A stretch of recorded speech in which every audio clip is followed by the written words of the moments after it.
না, নির্বাচনের প্রভাব কিছুটা হলে পড়বে, তবে আমাদের গণতন্ত্রের দ্বারা অব্যাহত থাকবে।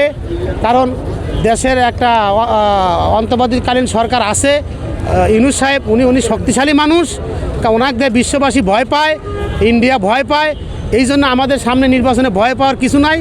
অনেক মিডিয়ায় বলতেছে, অনেক ফেসবুক গুজব আছে যে নির্বাচন হবে না। না, নির্বাচন হবেই। ইউনূস যে কথা বলে এ কথা স্বর্ণ অক্ষরে লেখা থাকবে এবং আগামী ফেব্রুয়ারি মাসের 12 তারিখে নির্বাচন হবে।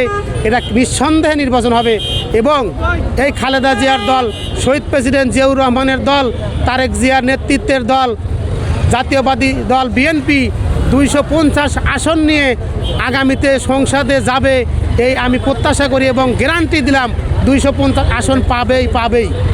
আচ্ছা, আপনি যে ফেসবুক গুজবের কথা বললেন, আমরা বেশ কয়েকটা আসলে আওয়ামী লীগ গুজবে বিশ্বাসী, বুঝছেন নি? আওয়ামী লীগ গুজবেই বিশ্বাসী। এই গুজব করতে করতে এই তালেবান করতে করতে এই মিডিয়ায় আলেমদের যে অত্যাচার করেছে, আলেমরা এরকম, ওরা তালেবান, এইরকম ওরা সন্ত্রাসী, ওরা লাদেন, বিভিন্ন রকম গুজব আওয়ামী লীগ সবসময় গুজব করছে। ওনারা গুজবে বিশ্বাসী, এগুলো মিথ্যা কথা। আল্লাহ যখন যাক নিয়ে যায় তখন আল্লাহর অর্ডারেই যায়। মিথ্যা কথা, এগুলো সব বানোয়াট। আওয়ামী লীগ এগুলো কিছু ফেসবুক আছে, সব মিথ্যা কথা। খালেদা জিয়ার ব্যাপারে দেশবাসীর উদ্দেশ্যে কিছু বলার থাকলে বলতে পারেন। খালেদা জিয়ার উদ্দেশ্যে দেশবাসীকে বলবো যে আমরা একজন গণতন্ত্রের মাকে হারিয়েছি।